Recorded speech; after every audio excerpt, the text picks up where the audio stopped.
Shalom, salam sejahtera dalam kasih Tuhan kita Yesus Kristus. Selama 1 tahun ini kita sudah banyak belajar tentang Injil, karena tema kita adalah gereja yang berpusat pada Injil, Gospel Centered Church. Dan kita sudah belajar di awal-awal tahun ini, apa sih yang dimaksud dengan Injil. Kita juga belajar mengapa Injil itu sangat diperlukan. Kita juga sudah belajar bahwa kita dituntut untuk menghidupi Injil. Hidup kita selaras dengan Injil. Dan sekarang tiba waktunya bagi kita, bukan hanya untuk menghidupi Injil, tetapi juga untuk membagi Injil. Dan untuk membagi Injil, kita perlu tahu beberapa hal supaya kita melakukannya dengan cara yang benar. Hari ini kita akan belajar penginjilan dari Tuhan Yesus secara khusus di dalam Yohanes pasal yang keempat. Tapi sebelum kita melihat Alkitab kita, mari kita melihat diri kita sendiri. Saya akan memberikan beberapa pertanyaan untuk kita renungkan secara singkat. Pertanyaan yang pertama untuk kita renungkan adalah ini. Siapa yang dalam setahun terakhir memberitakan Injil kepada orang lain minimal 10 orang? Dalam setahun terakhir, 12 bulan, saudara memberitakan Injil kepada 10 orang. Ada? Wah, ini rajin memberitakan Injil tapi rendah hati, tidak mau sombong menunjukkan diri di depan orang lain. Yang kedua pertanyaan saya, siapa yang berdoa secara konsisten dan spesifik untuk orang yang belum diselamatkan? Siapa yang punya doanya spesifik? Jadi doanya bukan begini, Tuhan, banyak orang belum mengenal Engkau, kiranya Injil menjamah mereka. Bukan cuma itu, tapi saudara menyebutkan suku terabaikan mana yang saudara doakan, atau saudara menyebutkan nama teman saudara, keluarga saudara yang belum mengenal Tuhan, dan saudara doakannya secara konsisten setiap hari. Bukan konsisten setahun sekali, tapi setiap hari kita konsisten mendoakan. Kira-kira berapa yang punya pokok doa begitu? Yang kalau sudah bertobat nanti dicoret, sudah bertobat dicoret begitu. Saya pernah melihat orang-orang Korea melakukannya. Wanita-wanita Korea itu memiliki daftar 500 orang yang belum bertobat. Dan tiap kali bertobat mereka coret namanya, ganti dengan orang baru. Coret namanya, ganti dengan orang baru. Dan waktu saya melihat daftar mereka, ribuan orang sudah menerima Injil Yesus Kristus. Saudara, apakah kita punya waktu untuk berdoa? Mengutamakan itu di atas rutinitas kita yang lain. Pertanyaan saya yang ketiga adalah, siapa di antara kita yang setiap hari berinteraksi dengan orang-orang non-Kristen lebih banyak dibandingkan kita berinteraksi dengan orang-orang Kristen? Atau kalau saudara bingung, saudara pertanyaannya begini, 24 jam yang Tuhan beri dipotong kita tidur, selebihnya kita berinteraksi dengan orang lain. Berapa banyak orang non-Kristen yang kita ajak bicara? Berapa banyak orang Kristen yang kita sentuh oleh kasih kita? 50% dari semua waktu kita?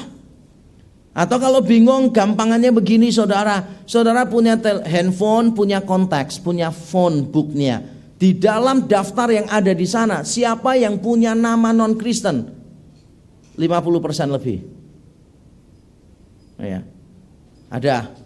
Yang lain gak punya handphone, jadi gak tahu namanya ada atau tidak. Semuanya masih pakai cara manual. Saudara, pertanyaan-pertanyaan ini saya yakin adalah pertanyaan-pertanyaan yang menohok kita. Dan pertanyaan semacam ini sudah saya tanyakan di banyak gereja pada waktu saya memberikan pelatihan untuk penginjilan. Dan saudara tahu yang menyedihkan hati saya adalah karena tidak ada satu gereja pun yang jawabannya berbeda. Yaitu semua memberikan gambaran yang mengenaskan bahwa gereja tidak atau kurang untuk memberitakan Injil.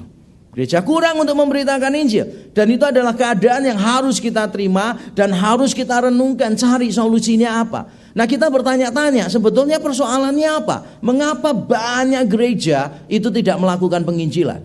Menurut saya ada 3 persoalan utama mengapa gereja tidak melakukan penginjilan. Yang pertama adalah hati, yang kedua teologi, yang ketiga strategi.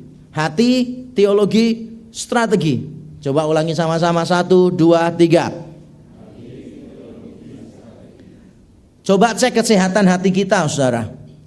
Antara 0 sampai 100, seberapa besar hasrat kita untuk pertobatan orang lain? Seberapa besar hasratmu melihat orang lain bertobat? Dan itulah yang akan menentukan tindakan kita. Hati kita akan menentukan berapa waktu yang akan kita berikan untuk orang lain yang belum mendapatkan keselamatan. Apa yang kita taruh di dalam hati kita yang paling utama, itulah yang kita paling habiskan waktu kita untuknya. Kalau engkau tidak mengasihi orang-orang yang di luar sana, yang belum mengenal Kristus, yang sedang menuju kepada kebinasaan, maka engkau juga tidak akan melangkahkan kakimu menjangkau mereka. Mari kita cek hati kita. Bagaimana hati kita di hadapan Tuhan?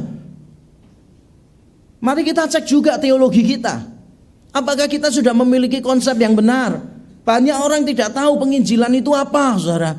Berapa kali bincang-bincang dengan orang lain itu bingung penginjilan itu apa. Bahkan ada orang yang berapa kali tanya kepada saya, bukankah seharusnya penginjilan itu bukan tugas orang Kristen ya? Itu tugasnya para penginjil. Saya dulu pernah punya dosen teologi, saya tanya kepada dia secara pribadi, saya tanya tentang penginjilan, dan dia jawab begini, penginjilan itu hanya untuk orang yang punya karunia menginjil. Orang yang lain tidak melakukannya. Terus saya tanya, tapi Bapak memberitakan Injil enggak? Dia bilang, saya tidak memberitakan Injil. Bertahun-tahun dia hidup tanpa pernah memberitakan Injil. Dan dia katakan, saya mengajar, panggilan saya mengajar. Saya tidak dipanggil untuk memberitakan Injil. Saudara, saya yakin bahwa penginjilan adalah tugas setiap orang Kristen. Memang ada orang-orang yang Tuhan panggil untuk menjadi penginjil. Itu panggilan khusus bagi beberapa orang. Tapi semua orang dipanggil untuk memberitakan Injil. Walaupun tidak semua orang dipanggil sebagai penginjil. Kalau teologi kita keliru, maka kita juga tidak akan melakukan penginjilan. Strategi kita bagaimana? Hati, teologi, strategi. Bagaimana kita bisa memberitakan kabar baik? Injil itu good news, kabar baik. Makanya kita harus memberitakannya dengan cara yang baik. Kita memberitakan kebenaran harus dengan cara yang benar.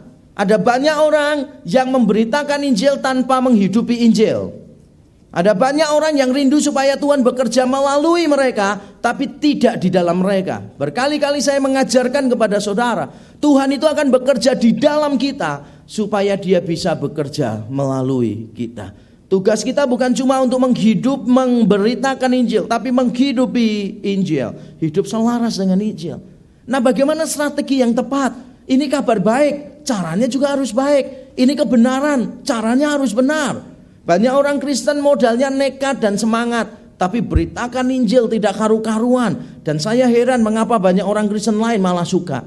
Yang sekarang banyak beredar di grup WA dan sebagainya adalah video tentang seorang bule yang di depan orang banyak di public space begitu, lalu memberitakan Injil. Ada satu orang lagi yang di sebelahnya dia menerjemahkan dia, you have to believe in Jesus Christ. Engkau harus percaya kepada Yesus Kristus. If you believe in Him, you will go to the heavens. Maka engkau akan masuk ke dalam kerajaan surga. Gitu kan, di tengah banyak orang lalu lalang dia melakukan penginjilan ini. Dan saya heran karena beberapa hamba Tuhan justru yang menyebarkan video semacam ini. Beberapa jemaat malah suka dengan video-video semacam ini. Saudara, kita perlu mengerti, Injil harus diberitakan dengan cara yang benar. Itu cara yang konyol sekali. Kalau dilakukan di Indonesia itu hanya akan menambah musuh. Kalau dilakukan di sini, maka kekristenan akan menciptakan musuh-musuh baru. Ini orang yang naif, yang konyol, yang tidak sadar dengan keadaan di negara kita.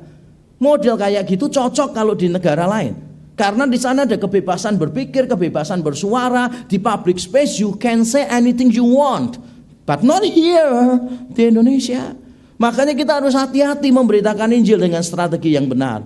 Hati, teologi, strategi. Itulah yang membuat banyak orang Kristen tidak melibatkan diri dalam pekabaran Injil. Dan saya akan mengajarkan kepada saudara dari Yohanes 4 ayat 3 sampai 26 tentang prinsip dan strategi.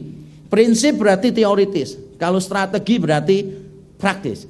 Dan saya akan mengajak saudara untuk melihat beberapa ayat sesuai dengan poinnya. Jadi sekarang kita tidak akan membaca ayatnya langsung karena ayatnya sangat panjang sekali. Dan mari kita langsung melihat prinsip yang diajarkan. Ini percakapan Tuhan Yesus dengan perempuan Samaria. Prinsip yang pertama, saudara, prinsip pekabaran Injil. Yang pertama adalah ini. Memberitakan Injil adalah keharusan. Kata kuncinya adalah keharusan. Di dalam ayat yang ketiga dan keempat dari Yohanes 4 bunyinya begini, saudara. Ayat 3 dan 4 bunyinya, ia pun meninggalkan Yudea dan kembali lagi ke Galilea. Ia pun meninggalkan Yudea, kembali lagi ke Galilea. Ayat 4 dikatakan demikian, ia harus melintasi daerah Samaria. Ia harus melintasi daerah Samaria. Harus apanya? Karena kalau saudara tahu geografi pada waktu itu, dan saudara tahu budaya orang Yahudi pada waktu itu, maka saudara tahu tidak harus orang itu melewati Samaria pada waktu mau pergi dari Yudea ke Galilea atau sebaliknya. Jadi mungkin saudara perlu paham ini dulu. Yudea, Galilea itu provinsi. Dua provinsi milik bangsa Yahudi. Tapi di tengah-tengah provinsi itu ada Samaria. Nah, pada waktu bangsa Yahudi mau berpergian dari satu provinsi ke provinsi yang lain, ke utara, dari selatan atau sebaliknya, maka mereka punya dua pilihan, yaitu langsung jalan cepat naik melewati Samaria, atau mereka memutar menyeberangi sungai Yordan sebentar. Dan menurut catatan kuno, sebagian besar orang Yahudi memilih jalan memutar. Mereka memilih jalan memutar karena mereka tidak suka dengan orang Samaria. Mereka bermusuhan dengan orang Samaria dan mereka menganggap orang Samaria itu najis, sehingga mereka tidak mau berinteraksi, bersentuhan dengan orang-orang Samaria. Berarti secara geografis Yesus tidak harus melintasi Samaria. Tapi mengapa Alkitab mengatakan Yesus harus melintasi Samaria? Ini keharusan bukan secara geografis. Ini keharusan yang disebut oleh para teolog sebagai keharusan ilahi, divine necessity. Nah, jadi saudara, saya akan terangkan maksudnya apa, lalu lupakan istilahnya saja, tidak terlalu penting. Divine necessity seringkali itu muncul dari kata Yunani dei atau edei, harus. Itu artinya begini, Allah punya rencana ini harus digenapi. Nah, Yesus seringkali berada di tengah-tengah rencana itu dan dia harus menyelesaikan. Itu yang disebut keharusan ilahi. Dan ini cocok dengan perkataan ayat-ayat terakhir di dalam Yohanes pasal yang keempat. Di dalam Yohanes pasal yang keempat ayat 34 dan 35 misalnya, Yesus menerangkan kepada murid-muridnya, makananku ialah melakukan kehendak Dia yang mengutus aku dan menyelesaikan pekerjaannya. Saya suka Yesus mengatakan melakukan kehendak Allah, menyelesaikan pekerjaan Allah adalah makanannya. Sekarang saya tanya kepada saudara, orang itu sebaiknya makan atau harus makan? Makan itu pilihan atau keharusan? Nah, kalau melakukan kehendak Bapa keharusan atau pilihan? Keharusan. Menyelesaikan pekerjaannya keharusan atau pilihan? Keharusan. Bahkan Yesus bilang begini, saudara, lihatlah sekelilingmu ayat 35b, dan pandanglah ladang-ladang yang sudah menguning dan matang untuk dituai. Kalau saudara punya ladang dan semuanya sudah masak, sudah matang untuk dituai, sebaiknya dituai atau harus dituai? Kalau saudara punya pohon mangga, sekarang ini kan lagi banyak pohon mangga nih, ya kan, muncul begitu. Itu kalau sudah matang sebaiknya dipetik atau harus dipetik? Kalau saudara nggak metik, orang lain yang metik, ya kan, benar nggak? Ini bukan hanya bicara tentang pilihan, ini bicara tentang keharusan. Memberitakan Injil itu bukan privilege saja. Memang itu privilege karena Tuhan bisa mempertobatkan orang tanpa kita. Tapi toh Dia melibatkan kita. Itu kehormatan bagi kita. Tapi it's not just a privilege, tetapi ini adalah a necessity for us. Ini adalah sebuah kebutuhan, sebuah keharusan bagi kita. Yang kedua, saudara, memberitakan Injil adalah harus dilakukan dengan tepat sesuai dengan keadaannya. Kata kuncinya, prinsip yang kedua ini adalah kontekstualisasi. Kata kuncinya adalah kontekstualisasi. Nah, saudara, kata ini mungkin asing bagi sebagian kita, tapi bagi kita yang lain mungkin sudah biasa mendengarkan kata ini. Kontekstualisasi itu begini, bagaimana kita memberitakan Injil dengan cara yang sesuai dengan budaya orang atau sesuai dengan situasi, sesuai dengan keadaan. Jadi kalau saya boleh bilang, kontekstualisasi itu meliputi dua aspek. Aspek kultural, budaya, dan aspek personal. Kita bicara kepada siapa? Kita bicara di mana, kita bicara kapan, apa keadaannya, itu namanya personal. Tapi kalau kultural itu beda lagi, itu bicara tentang budaya, bagaimana kita melihat budaya orang lain. Bandingkan Yohanes 3 dengan Yohanes 4. Yohanes 4 Yesus bicara dengan perempuan Samaria. Yohanes 3 Yesus bicara kepada Nikodemus. Apakah yang diucapkan Yesus sama atau berbeda? Jelas berbeda. Kosakata yang dipakai berbeda, isu yang dimunculkan berbeda. Dengan kata lain ini, beda orang, beda keadaan, beda strategi penginjilan. Baca sama-sama. Beda orang, beda keadaan, beda strategi penginjilan. Sekali lagi, beda orang, beda keadaan, beda strategi penginjilan. Itu kita harus ingat. Kepada siapa kita bicara, dalam keadaan apa kita bicara, maka itu membutuhkan strategi yang berbeda.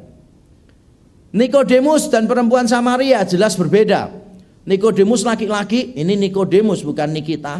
Nikodemus laki-laki, perempuan Samaria perempuan. Dan waktunya juga berbeda. Yesus bincang-bincang dengan Nikodemus itu malam hari. Yesus bincang-bincang dengan perempuan Samaria siang hari. Bayangkan seandainya dibalik.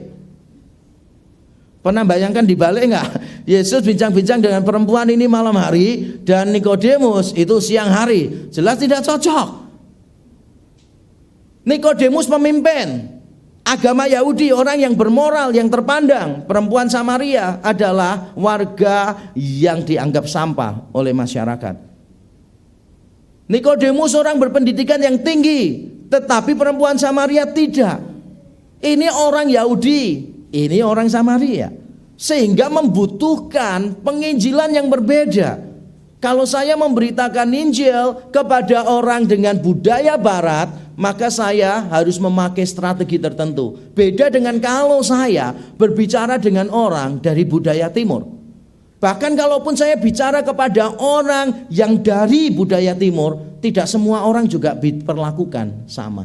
Ada orang yang pikirannya lebih maju daripada yang lain. Makanya kita perlu untuk tahu cara mendekati, membagi Injil. Saya dulu melakukan kesalahan pada waktu saya memberitakan Injil kepada orang Tionghoa yang sudah lanjut usia. Saya dulu berpikir bahwa saya lebih muda, saya lebih tahu banyak tentang penginjilan dengan apologetika dan sebagainya. Maka pada waktu memberitakan Injil kepada mereka, saya itu terkesan menggurui mereka. Dan itu adalah kesalahan fatal. Karena di dalam budaya Tionghoa, umur itu penting, usia itu penting. Tidak peduli kita pintar seperti apa, kalau dilihat kita masih muda, kita akan dipandang sebelah mata. Tapi saya dulu tidak memahami ini dengan baik. Mengerti, tapi tidak memahami dengan baik. Sehingga tiap kali saya memberitakan Injil kepada orang Tionghoa yang lanjut usia, saya mengalami kesulitan. Pertama kan bahasa. Mereka bicaranya Mandarin. Saya kan Mandarin yang kuno, sastra gitu, yang orang lain belum ada, saya sudah ada di situ belajar. Jadi saya bisa ngomong, tapi hanya orang-orang yang tidak bisa Mandarin yang bisa memahami saya. Ada persoalan bahasa, saya nggak bisa connect dengan mereka masalah bahasa. Lalu ada halangan usia memang, rambut saya belum putih. Makanya saya kalau pendekatan kepada orang Tionghoa yang lanjut usia sekarang berbeda. Saya menempatkan diri sebagai anaknya mereka gitu. Jadi kalau ketemu sama mak-mak gitu kan, ai-ai gitu misalnya, wah sambil dengarkan mereka cerita. Mereka kan orang tua itu senang cerita sih ya kan, senang cerita gitu. Jadi saya duduk sebelahnya, saya pegang tangannya, terus saya mulai pijet-pijet sambil biarin dia cerita gitu kan. Saya dengerin gitu kan. Loh, ini oma-oma. Jadi pada waktu saya pijet itu pas. Kalau ini noni modus, ngerti nggak Sarah? Jadi itu harus tahu itu kepada siapa kita memberitakan Injil gitu. Jadi jangan semua sama. Oh dulu aku memberitakan Injil kepada oma-oma, wah ternyata berhasil loh setelah tak pijet-pijet gitu kan. Ternyata ada perempuan dipijet-pijet, ada suaminya bawa golok ya kan, nggak bisa. Karena kita harus lihat situasinya kepada siapa kita memberitakan Injil. Nah orang tua itu senang cerita gitu, dan saudara harus sabar. Orang tua itu kalau cerita ya ceritanya sama terus. Seperti tape recorder itu diulang-ulang, bener ya? Wah, saya bisa mengerti perasaan saudara ya. Karena dulu saya juga gitu waktu jadi mahasiswa praktek. di satu gereja, saya tuh tiap minggu mendatangi oma-oma ini, saudara. Jadi oma-oma ini kalau ketemu saya senangnya setengah mati, lalu cerita dulu ya emak gitu. Saya tuh sebetulnya udah hafal dia ngomong apa. Tapi ya saya dengerin dia mau ngomong, masa saya bilang, Oma gak ada cerita yang lain ya Oma. Orang ini loh sudah tua sekali, 70 lebih. Dia itu hanya bisa mengingat sedikit hal. Yang dia ingat ya cuma itu aja. Nah itu yang dia ceritakan terus gitu. Bahkan dia tidak ingat minggu yang lalu sudah cerita itu ke saya gitu kan. Ya udah dengerin aja gitu. Jadi kita itu harus melihat orangnya siapa, di mana kita berbicara, lalu kita memilih strategi yang tepat. Itu dua prinsip utama. Kata kuncinya keharusan dan kontekstualisasi. Nah sekarang kita akan langsung masuk strategi penginjilan. Bagaimana secara praktis kita memberitakan Injil kepada orang lain. Perhatikan nomor 1 strateginya. Kita harus mau melewati batasan-batasan sosial dan kultural. Di ayat yang ke-6 sampai yang ke-9, Tuhan Yesus itu minta air kepada perempuan Samaria ini. Dan saudara tahu pada waktu Tuhan Yesus bincang-bincang dengan perempuan ini dan minta air kepada perempuan ini, sebetulnya dia sedang melompati tembok sosial dan kultural. Perempuan ini aja bingung kok. Di ayat yang ke-9 perempuannya berkata begini, ayat 9. Masakan engkau seorang Yahudi minta minum kepadaku seorang Samaria? Sebab orang Yahudi tidak bergaul dengan orang Samaria. Orang Yahudi itu paling menekankan kosher dan tidak kosher. Jadi halal dan haram. Itu mereka sangat menekankan sekali. Dan mereka punya pikiran begini. Kalau orangnya itu najis, barang yang dipegang orang itu juga najis. Barang itu nanti kalau tersentuh oleh barang yang lain, oleh orang yang lain, maka yang tersentuh itu juga menjadi najis. Bayangkan Yesus itu berkata begini, aku minta minum dong. Diambilkan dari timbanya orang Samaria. Timba itu tiap hari dipegang oleh perempuan yang berdosa ini. Bagi orang Yahudi gak perlu kamu berdosa. Kamu orang Samaria aja sudah najis tangannya. Memegang timba lebih najis lagi. Kalau Yesus minum dari timba itu, berarti Yesus menjadi najis. Bahkan murid-muridnya pun heran. Di ayat 27a saudara, pada waktu itu datanglah murid-muridnya dan mereka heran, garis bawahi, mereka heran bahwa ia sedang bercakap-cakap dengan seorang perempuan. Kalau saudara melihat saya bercakap-cakap dengan seorang perempuan, heran enggak? Enggak. Seorang pendeta bercakap-cakap dengan perempuan, heran enggak? Enggak. Tapi mengapa murid-murid ini heran? Karena budaya waktu itu, seorang rabi, dan Yesus itu diakui kerabiannya, bahkan oleh Nikodemus di pasal 3.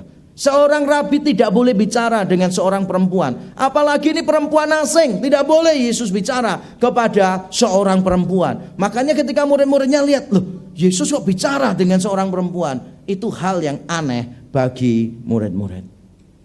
Nah mengapa sih orang Yahudi dan orang Samaria ini bertengkar hebat, bermusuhan hebat? Saya butuh 2 jam untuk menerangkan ini saja. Jadi saudara saya harap bisa bertahan.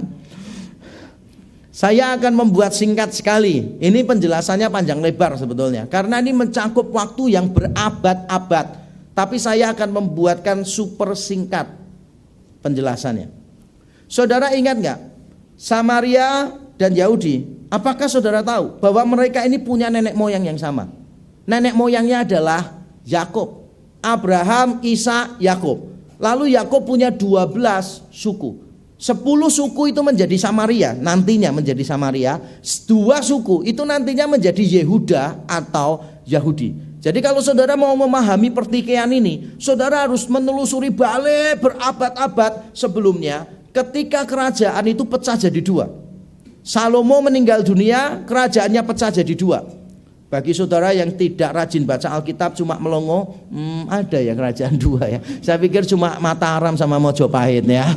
Kalau saudara bingung, ada penghiburan untuk saya, syukur ya. Kalau nggak rajin baca Alkitab, ya sudah terserah saudara. Harus baca Alkitab supaya tahu. Jadi pada waktu Salomo anaknya Daud itu mati, maka kerajaannya terpecah jadi 2. Yang selatan namanya Yehuda, yang utara namanya Israel. Ini 2, yang atas 10.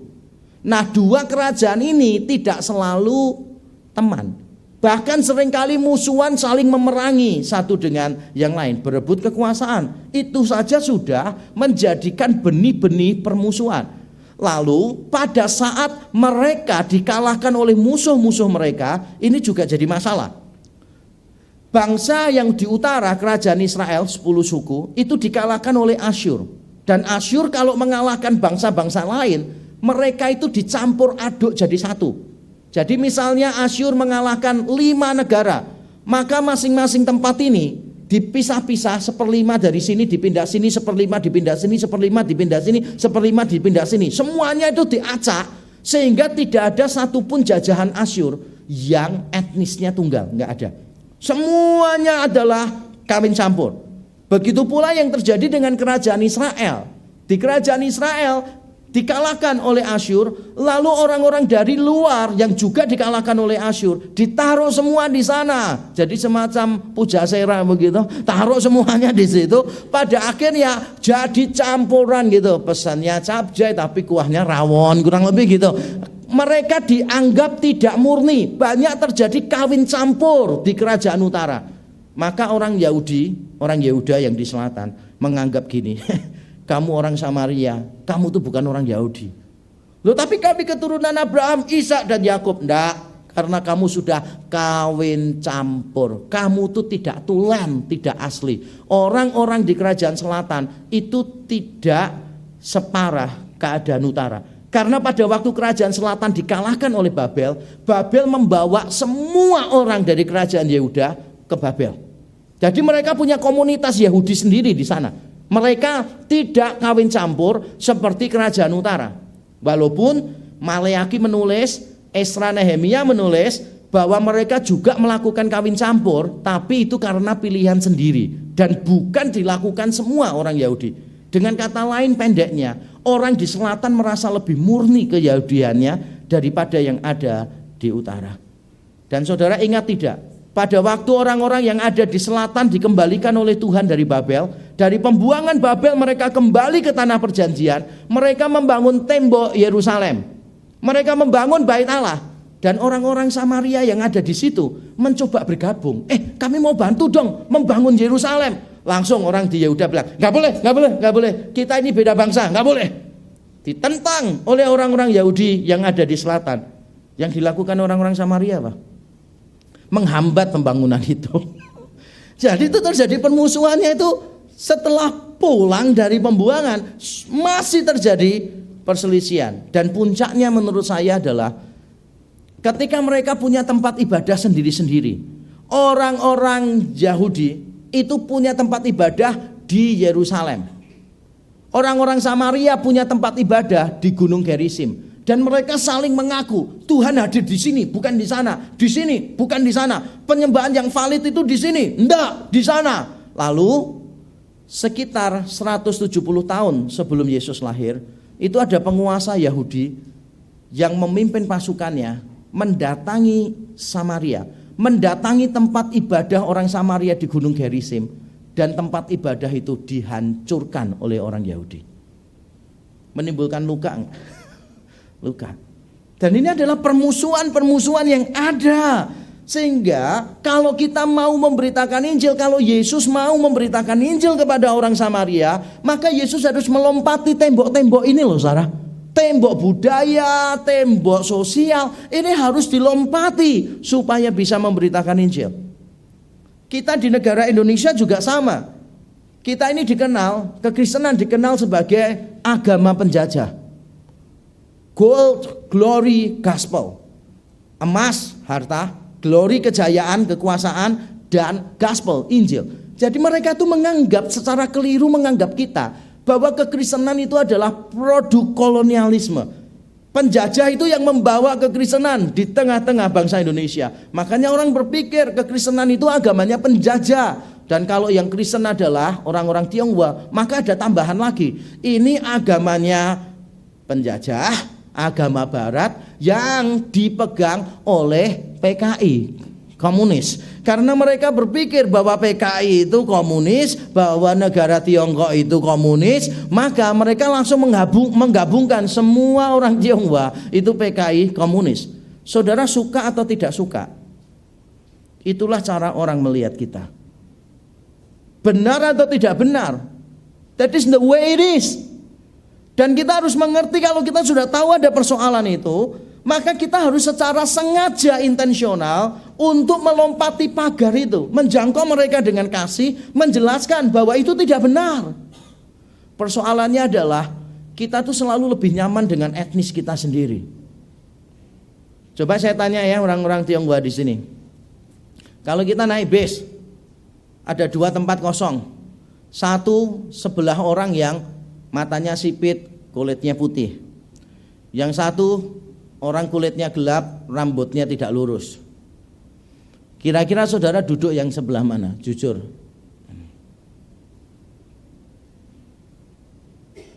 Tanya dulu, cantik yang mana? Enggak, ini semuanya laki-laki ya, semuanya laki-laki. Kira-kira saudara duduk sebelah mana? Coba. Jujur kita lebih nyaman duduk di sebelah etnis kita, benar kan ya? Saya ini kan tiap minggu mengajar ke luar kota. Saya sering, walaupun tidak selalu, sering naik kereta api. Dan karena jamnya pas, cocok, saya pakai kereta api ekonomi. Tapi saudara, di kereta ekonomi itu saya sadar bahwa budaya saya dengan orang-orang yang ada di situ seringkali itu berbeda luar biasa. Itu kereta api ekonomi kebanyakan menengah ke bawah, enggak semua sih, tapi kebanyakan menengah ke bawah. Dan kalau mereka bicara, kalau pas keretanya tuh rame begitu, saya itu bisa enggak nyaman. Kenapa? Mereka tuh kalau bicara yang gosip gitu loh, saudara, ngerti enggak? Ngomong-ngomong, saya yang biasa mendengarkan diskusi teologi gitu kan, ceramah filosofis gitu kan. Jadi saya mendengarkan, enggak ada topik lain tah orang-orang ini gitu kan, bicarakan ini itu, saya tuh merasa kayak aku ini ada di dunia yang keliru rasanya gitu. Awalnya gitu. Awalnya saya gitu. Nanti kalau ada orang ya, perempuan muda gitu misalnya, duduk di dekat saya gitu, di depan saya gitu, lagi gendong anaknya tidur gitu kan. Ya sudah, ngomong-ngomong, ngobrol-ngobrol, kenalan turun mana gitu kan sama yang lain. Begitu anaknya nangis ngomong gitu, tahu perempuan muda ini melakukan apa? Ibu-ibu muda ini langsung buka kancingnya 2, prak, dibuka gini, permisi ya, payudaranya langsung dikeluarin, anaknya disusuin.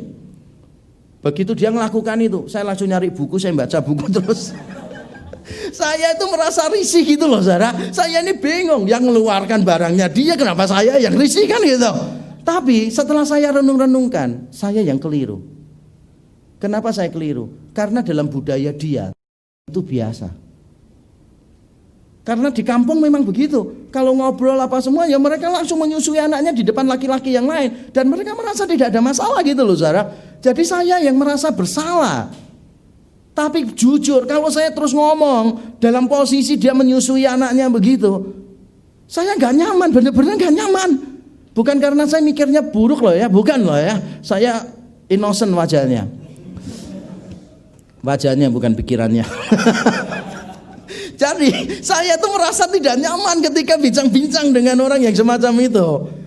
Lalu kalau pas kereta apinya sepi, saudara tahu yang dilakukan mereka apa? Kalau pas kereta apinya sepi ya, mereka tuh bisa taruh kakinya di sebelah tempat duduk kita, tanpa rasa salah. Lalu nanti kalau mulai makan, ngambil nasi bungkus gitu kan ya, bau pete, bau amis, apa semua itu mereka makan pakai tangan sambil ngobrol, baunya ikan brung gitu kan.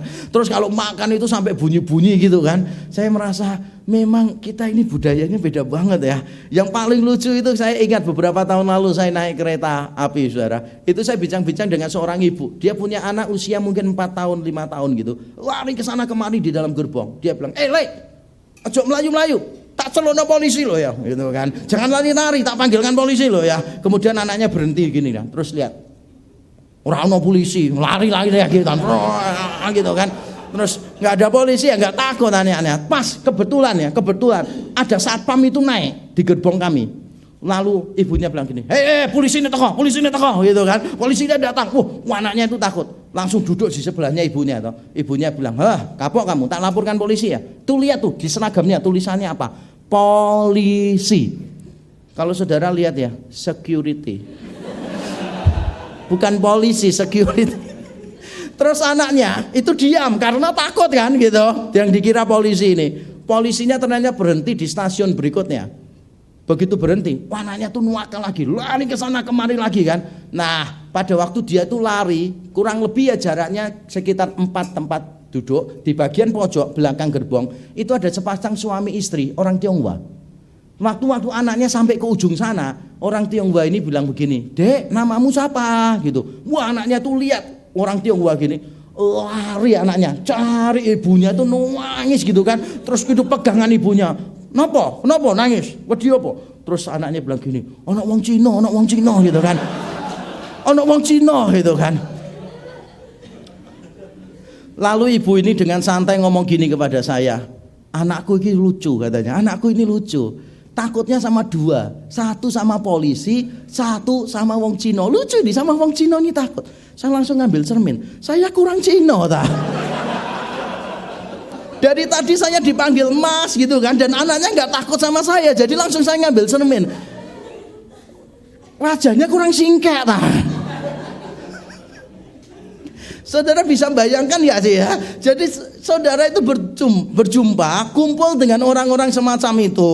Sedangkan saudara tahu, saudara itu lagi membawa laptop, tas ransel. Di dalam laptop saudara itu ada bukunya William Craig, J.P. Moreland, Ravi Zacharias, Vince Spitali dan sebagainya. Buku-buku yang tebal dalam bahasa Inggris yang menjadi teman saya selama perjalanan. Tapi saya tahu, kalau saya mau memberitakan Injil, saya harus letakkan laptop itu. Saya harus lupakan bahwa saya bisa berbahasa Inggris. Dan saya harus mulai bicara dalam bahasa Jawa, dalam bahasa mereka. Saya harus berpikir sesuai dengan cara pikir mereka. Pertanyaannya untuk kita, siap tidak kita melompati batasan-batasan budaya itu? Yang kedua, kita harus memanfaatkan situasi konkret untuk menarik perhatian orang lain pada Injil. Lihat situasi konkret keadaan kita pada waktu bincang-bincang. Pakai itu untuk memberitakan Injil. Ayat 10-15 saya bacakan. Jawab Yesus kepadanya, "Jikalau engkau tahu tentang karunia Allah dan siapa dia yang berkata kepadamu, 'Beri aku minum,' niscaya engkau telah meminta kepadanya dan ia telah memberikan kepadamu air hidup." Kata perempuan itu kepadanya, "Tuhan, engkau tidak mempunyai timba dan sumur ini amat dalam. Dari mana engkau memperoleh air hidup itu? Adakah engkau lebih besar daripada bapak kami Yakub yang memberikan sumur ini kepada kami dan yang telah minum sendiri dari dalamnya, ia serta anak-anaknya dan ternaknya?" Jawab Yesus kepadanya, "Barang siapa minum air ini ia akan haus lagi. Tetapi barang siapa minum air yang akan kuberikan kepadanya, ia tidak akan haus untuk selama-lamanya. Sebaliknya air yang akan kuberikan kepadanya akan menjadi mata air di dalam dirinya yang terus-menerus memancar sampai kepada hidup yang kekal." Kata perempuan itu kepadanya, "Tuhan, berikanlah aku air itu supaya aku tidak haus dan tidak usah datang lagi ke sini untuk menimba air." Saudara, Yesus memanfaatkan situasi konkret di mana dia bicara dengan perempuan ini. Dia bicara tentang air hidup dan ini merupakan hal yang sangat relevan sekali. Kenapa relevan? Bicaranya kan di sumur.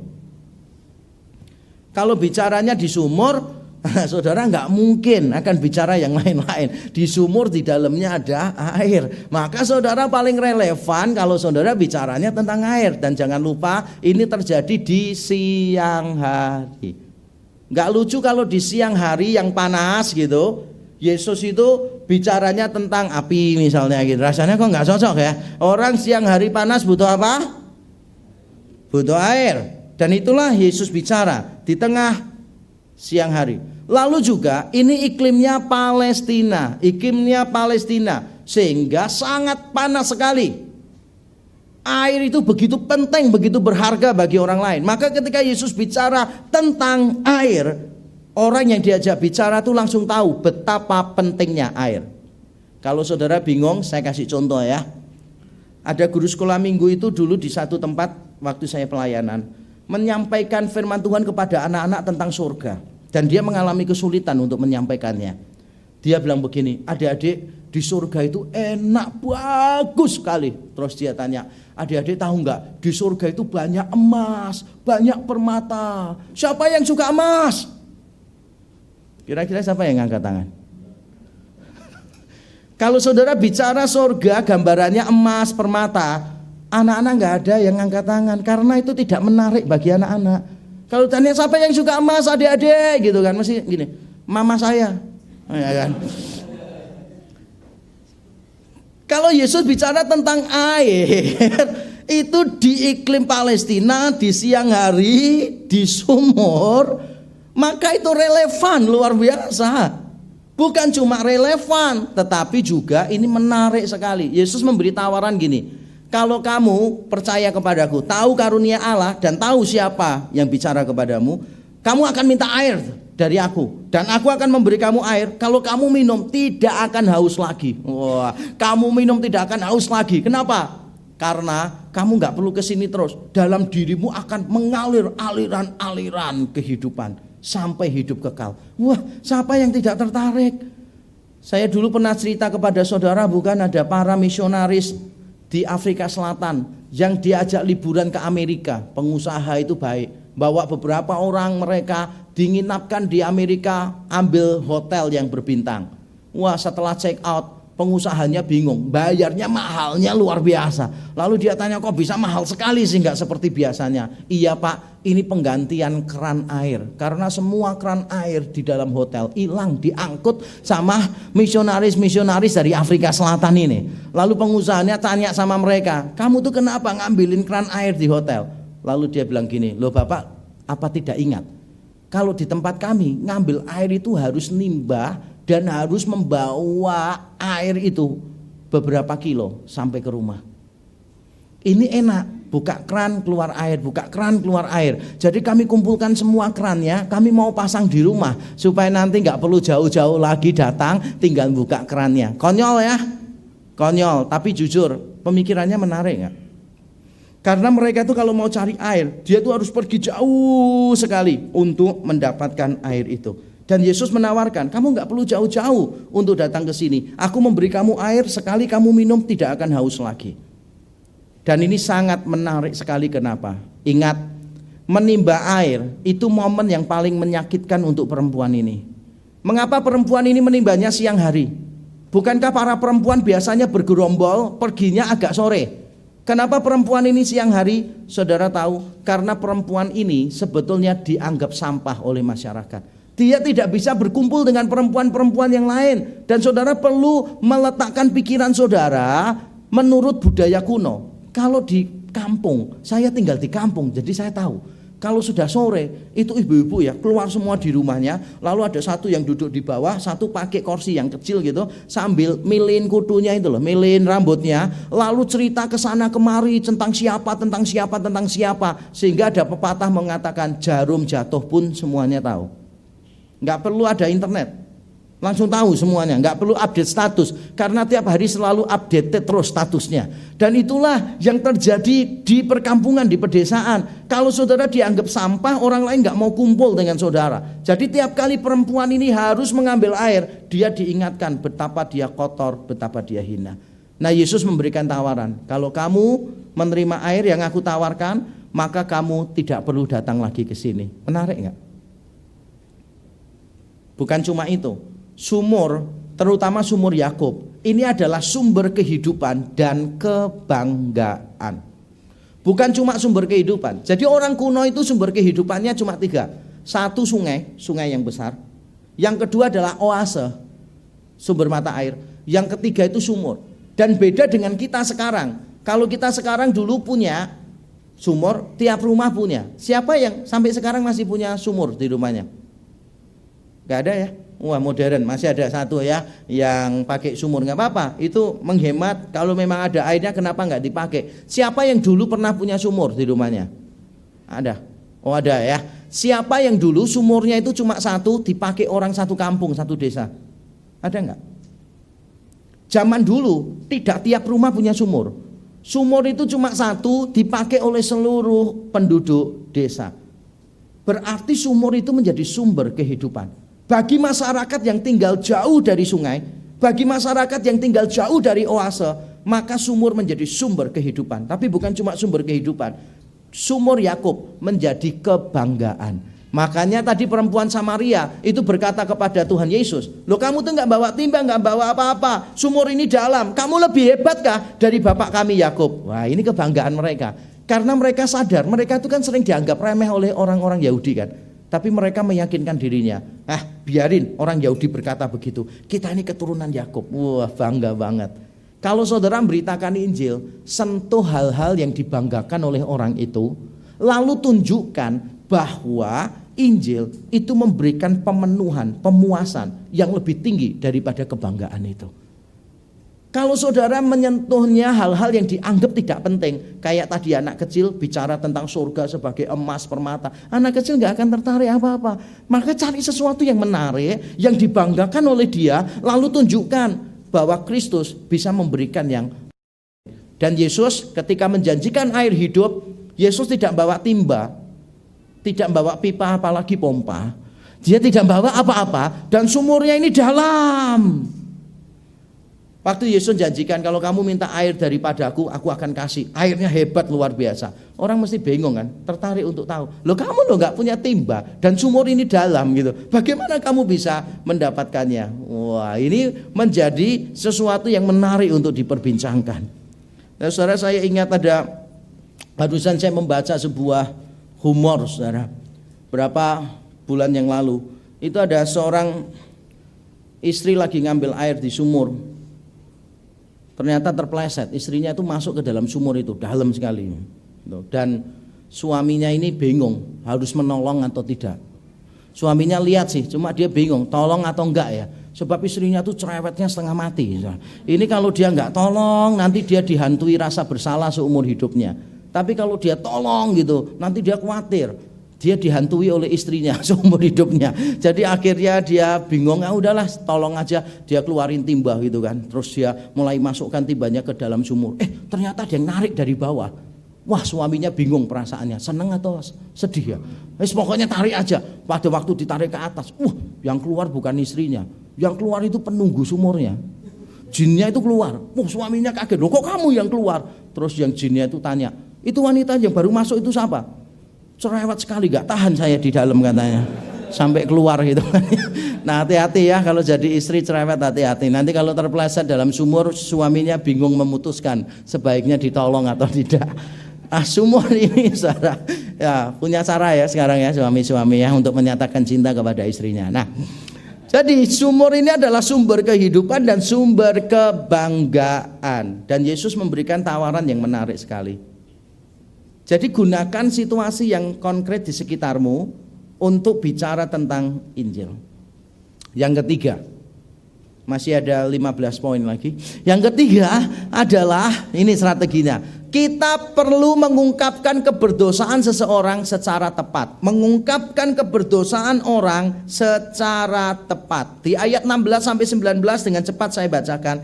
Kata Yesus kepadanya, pergilah panggillah suamimu dan datang ke sini. Kata perempuan itu, aku tidak mempunyai suami. Kata Yesus kepadanya, tepat katamu bahwa engkau tidak mempunyai suami, sebab engkau sudah mempunyai 5 suami, dan yang ada sekarang padamu bukanlah suamimu. Dalam hal ini engkau berkata benar. Kata perempuan itu kepadanya, Tuhan, nyata sekarang padaku bahwa engkau seorang nabi. Saudara, penginjilan itu pasti melibatkan dosa dan pertobatan. Penginjilan itu kabar baik. Tapi kabar baik ini baru bisa diapresiasi kalau ada kabar buruk, yaitu manusia berdosa. Tapi tanpa bicara tentang dosa dan pertobatan, sukar bagi kita untuk melakukan penginjilan. Saya sadar itu. Saya ingat dulu waktu saya masih remaja atau SMA, saya semangat sekali memberitakan Injil, saudara. Lalu saya ajak teman-teman saya gereja, ayo kita beritakan Injil ke bule-bule. Itu di Simpang 5 Semarang itu banyak bule. Mari kita beritakan Injil. Teman saya bilang, loh, aku gak bisa Inggris. Saya bilang jangan khawatir, Tuhan tolong kita. Nilai Inggrismu berapa? 4, kamu berapa? 6, kamu berapa? 7, saya 8. Di jumlah semua lebih dari 10, gak apa-apa. Masuk aja gitu kan. Jadi mulai pekabaran Injil. Ada orang bule mulai ajak ngomong gitu kan dengan Inggrisnya yang waduh tertatih-tatih, gak tahu tambah ngerti atau tambah gak ngerti orangnya. Jadi kita mulai basa-basi, bercakap-cakap gitu kan. Lalu mulai memberitakan Injil. Wah. Lalu tiba saatnya saya mau menunjukkan semua orang itu berdosa dan perlu bertobat. Saya bingung, ini dosa bahasa Inggrisnya apa ya? Bertobat bahasa Inggrisnya apa ya? Terus saya tanya teman saya, dosa apa bahasa Inggrisnya? Gak tahu. Kamu gak tahu. Kalau bertobat, gak tahu. Langsung pamit yuk. Lagi kita pamit sama si bulenya itu, terima kasih for your time. Langsung pamit pergi. Lah penginjilan tanpa dosa sama pertobatan bagaimana bisa dilakukan? Gak mungkin bisa. Tapi Kita ketika mengungkapkan keberdosaan orang harus dengan cara yang tepat. Dan itulah yang dilakukan oleh Yesus. Bagaimana cara Yesus mengungkapkan keberdosaan perempuan Samaria ini? Ini dia. Dia mengungkapkannya secara ajaib. Ini kita nggak bisa tiru. Karena cuma Yesus yang tahu isi hati orang. Dia maha tahu. Misalnya di pasal 1 dari Injil Yohanes, dia tahu Natanael walaupun dia belum pernah berjumpa dengan Natanael. Di pasal 2 banyak orang percaya kepada Yesus. Yesus tidak mau mempercayakan diri kepada mereka karena Yesus tahu apa yang ada di dalam hati manusia. Kalau yang ini kita nggak bisa tiru memang, karena kita tidak maha tahu. Tapi yang ini kita bisa. Bukan cuma secara ajaib, tapi secara persuasif. Yesus itu berkata begini, oke, kamu mau air hidup itu? That's fine. Panggil suamimu ke sini. Yesus tidak berkata begini, kamu mau air hidup ini? Iya, mimpi kali ya, kamu tuh orang berdosa, ngerti enggak? Jangan kamu sok ngomong gitu. Kamu pikir aku enggak ngerti dosamu apa?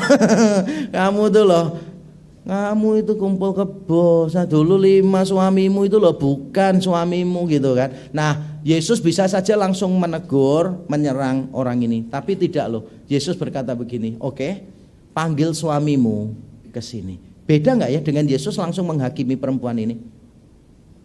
Bayangkan nggak sih seandainya Yesus langsung menghakimi perempuan ini? Dia bilang panggil suamimu ke sini. Itu cara yang persuasif sekali. Lalu perempuannya berkata, aku tidak punya suami. Pada waktu bilang aku tidak punya suami, yang dilakukan Yesus apa? Yesus mengungkapkan dengan lemah lembut. Yesus bilang begini, benar katamu bahwa kamu tidak punya suami.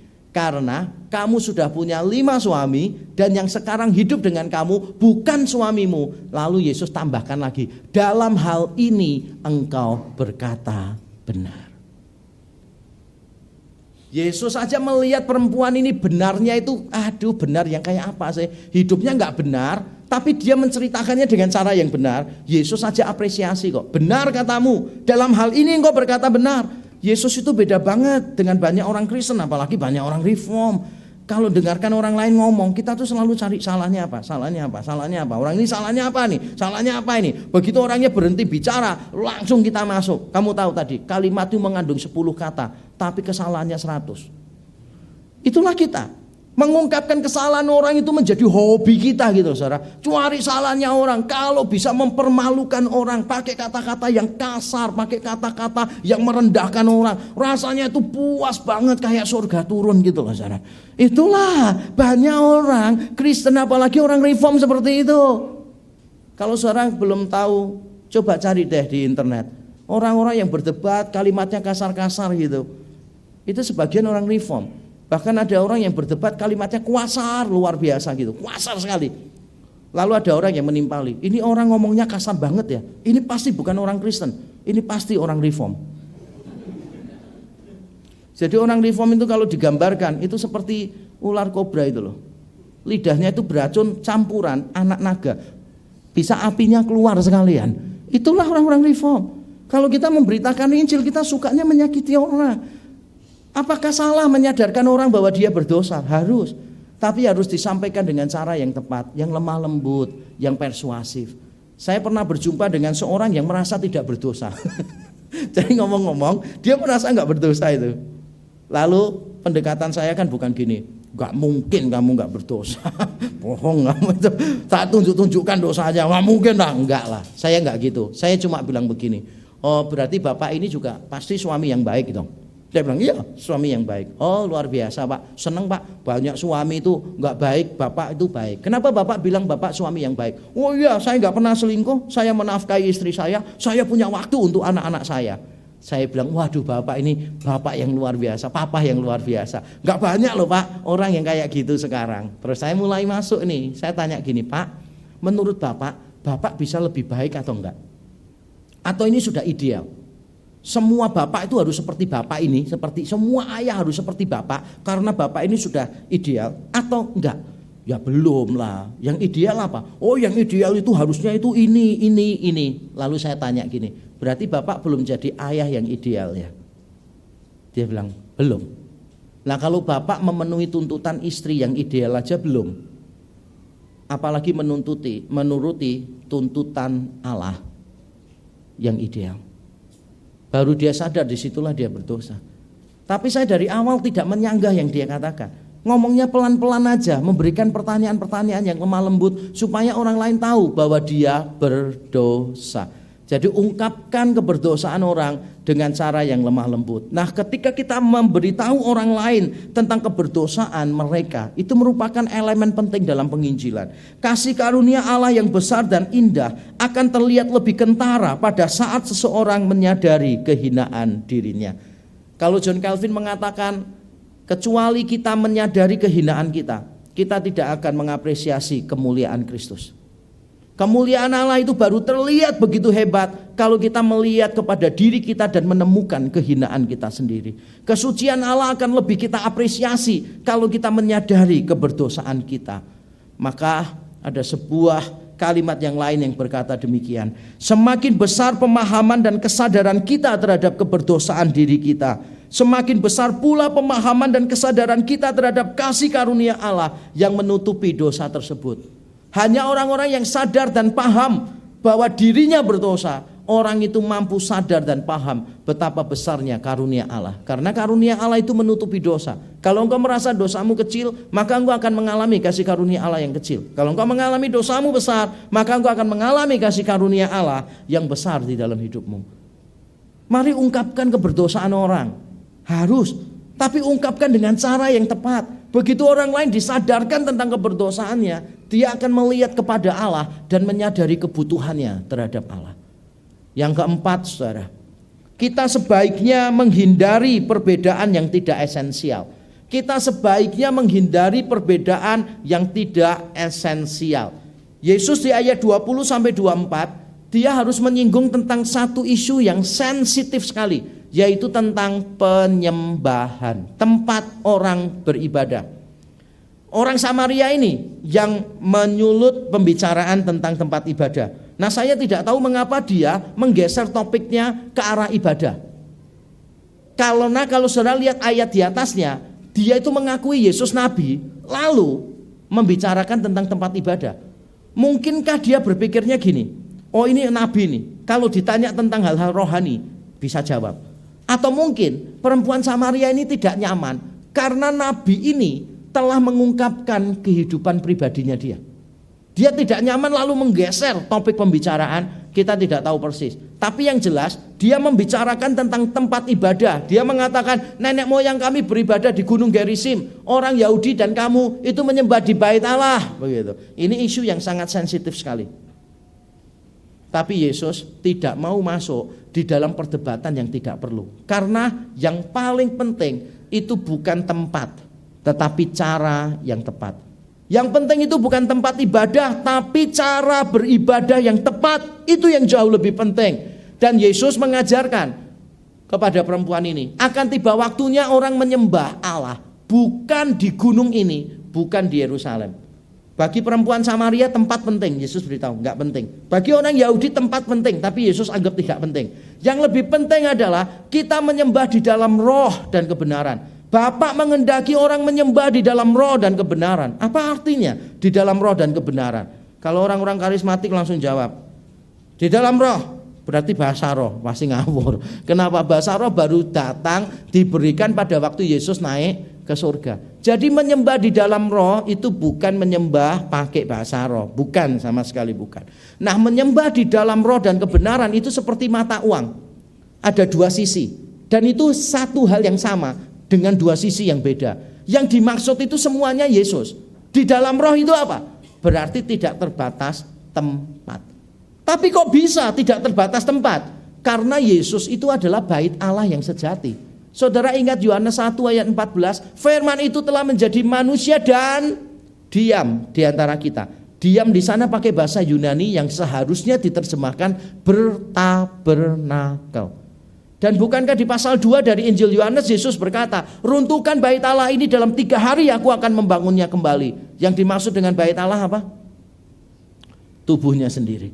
Yesus adalah bait Allah yang sejati. Makanya barang siapa menyembah di dalam Yesus, maka tempat itu menjadi tidak penting. Karena Yesus adalah bait Allah yang sejati. Dan Yesus juga kebenaran itu. Menyembah di dalam roh dan kebenaran itu sama. Menyembah di dalam Yesus. Bukankah Yesus berkata di pasal 14 ayat 6 dari Injil Yohanes, "Akulah jalan dan kebenaran dan hidup." Bukankah di pasal 1 ayat 14 dikatakan, "Firman itu telah menjadi manusia, bertabernakel di antara kita, dan kita telah melihat kemuliaannya," yaitu kemuliaan sebagai anak tunggal Bapa, penuh apa? Kasih karunia dan kebenaran. Jadi menyembah di dalam roh dan kebenaran itu artinya menyembah di dalam Yesus. Dia bait Allah yang sejati, dia kebenaran yang sejati. Siapa saja yang beribadah melalui Yesus Kristus, maka tempat menjadi tidak penting lagi. Yesus menghindari hal-hal yang tidak penting, hal-hal yang sensitif. Kita ini dalam penginjilan, kadangkala itu kita ini kurang berhikmat. Nanti orang menyoal tentang sesuatu begitu, kita bisa marah. Padahal yang disoal ini loh gak ada kaitan dengan Injil. Jangan, nanti pada akhirnya kita berdebat panas gitu kan. Akhirnya hubungannya tambah rusak. Setelah itu kita mikir-mikir, iya ya dari tadi Injilnya kok belum diberitakan ya. Pernah enggak orang itu menjelek-jelekan kita, tapi sebetulnya tidak ada hubungannya dengan Injil. Jadi misalnya gini, saya pernah nih ketemu sama orang. Ada orang bilang gini, "Aku nih gak bisa percaya sama orang Kristen." Kenapa? Orang Kristen itu loh ibadahnya macam-macam caranya, macam-macam. Di agamaku loh, di semua tempat ibadahnya sama. Orang Kristen ada yang tepuk tangan, ada yang berdiri, ada yang cuma begini, ada yang macam-macam gitu kan. Ibadah kok membingungkan gitu. Kalau saya memilih untuk tidak terlalu membahas itu panjang lebar. Kenapa? Karena itu nggak terlalu berkaitan dengan Injil. Saya akan jawab seperlunya supaya saya punya waktu untuk bicara tentang Injil, kematian dan kebangkitan Yesus Kristus. Tapi kita ini kelihatannya lebih senang debat gitu loh saudara. Hal-hal yang tidak penting kita anggap penting. Lalu terjadi perdebatan yang panas dan suasana tambah rusak. Jangan lakukan itu. Strategi yang terakhir. Ini yang paling kita sukai. Karena terakhir.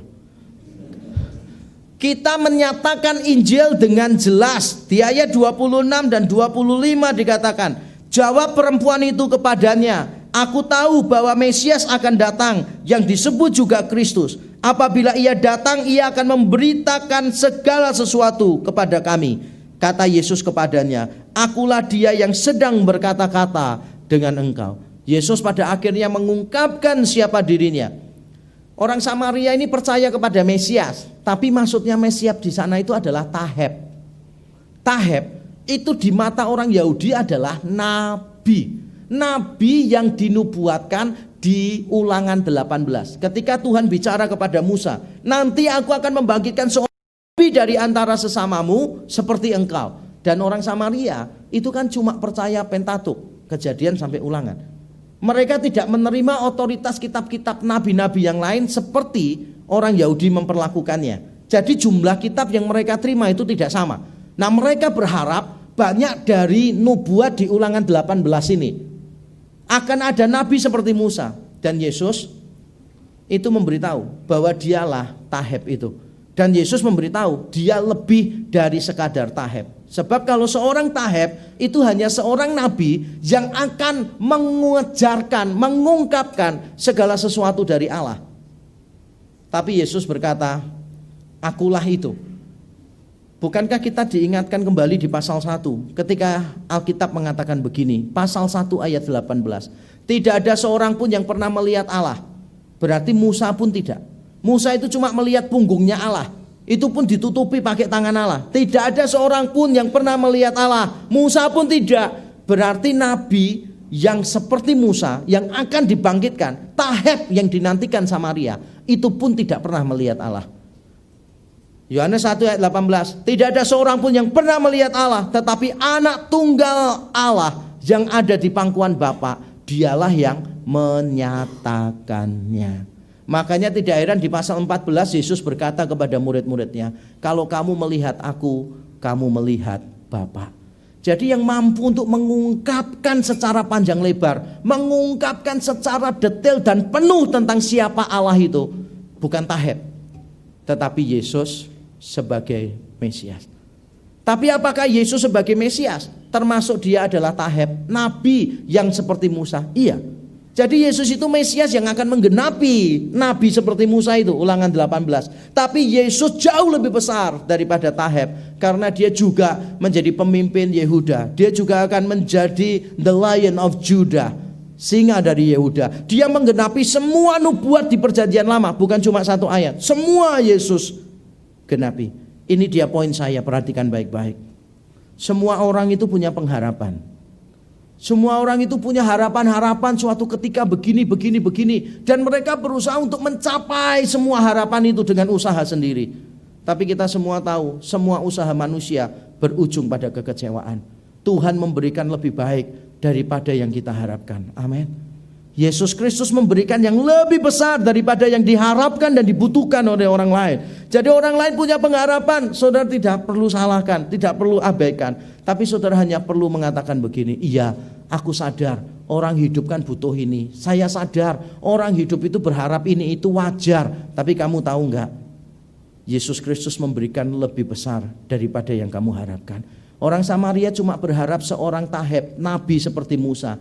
Tapi Yesus memberi dirinya lebih baik, lebih besar dari seorang Taheb. Dan itulah Yesus kita. Saya yakin saudara, berita yang baik ini seharusnya diterima dengan baik oleh orang lain. Tapi sayangnya orang Kristen memberitakannya dengan cara yang tidak baik, sehingga kita memperoleh respons yang tidak baik.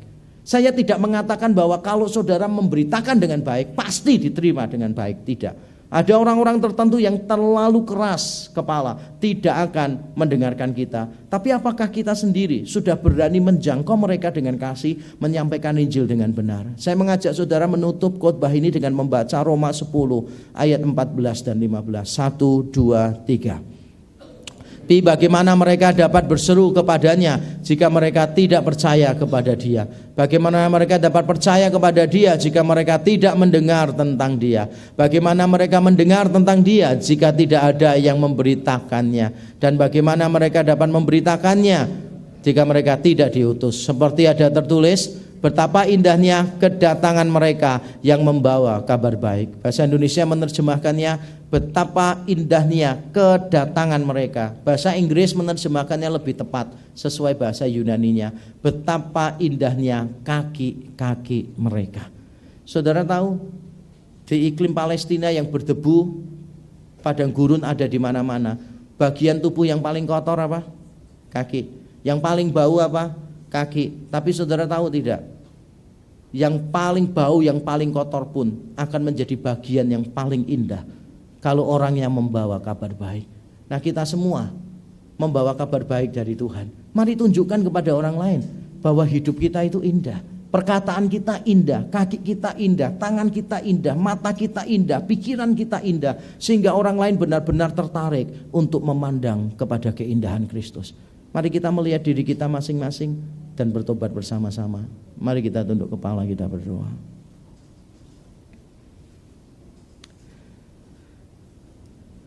Mari kita mengambil waktu teduh di hadapan Tuhan. Mari tanyakan kepada dirimu sendiri, seberapa besar hatimu untuk orang-orang yang belum mendengar Injil? Seberapa besar hasratmu melihat orang-orang itu dipertobatkan dan mendapatkan kehidupan kekal? Mari tanyakan kepada dirimu sendiri, seberapa besar engkau mau mengalokasikan waktu menjangkau orang lain dengan kasih Tuhan. Ketika engkau berinteraksi dengan mereka di tempat umum atau di tempat kerja atau di sekolah atau di rumah, seberapa besarkah hasratmu untuk menghidupi Injil dan membagi Injil itu? Mari masing-masing kita melihat hati kita dan memohon supaya Roh Kudus bekerja di dalam hati kita. Terima kasih Tuhan. Terima kasih. Bapa di surga ini, kami mohon ampun di hadapan-Mu ya Tuhan.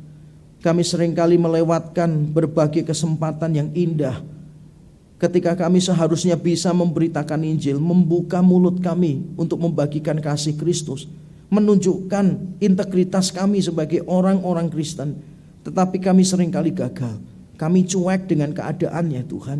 Kami tidak peduli dengan keselamatan orang lain, terlalu sibuk dengan rutinitas kami sendiri. Ampunilah kami. Bahkan melalui hidup kami seringkali menjadi batu sandungan bagi orang lain. Hidup kami tidak ada sukacita, tidak ada damai sejahtera, dipenuhi dengan omelan, gerutuan, dipenuhi dengan kata-kata yang kasar, yang menyakitkan orang lain, kata-kata kotor keluar dari mulut kami. Tuhan ampunilah kami menjadi penghalang bagi orang lain datang kepada Kristus. Tuhan ampunilah kami, kalau di tempat-tempat umum seharusnya kami bisa berbagi kasih. Di tempat kerja kami sehari-hari kami begitu banyak berinteraksi dengan orang-orang yang non-Kristen. Tapi kami tidak mau membuka mulut kami bicara tentang Injil. Tuhan ampunilah kami kurang mengasihi mereka. Kiranya Engkau menyadarkan kami, mendorong kami, dan memampukan kami melalui firman-Mu. Terima kasih, di dalam Kristus Yesus Tuhan kami berdoa dan bersyukur. Amin. Tuhan memberkati kita.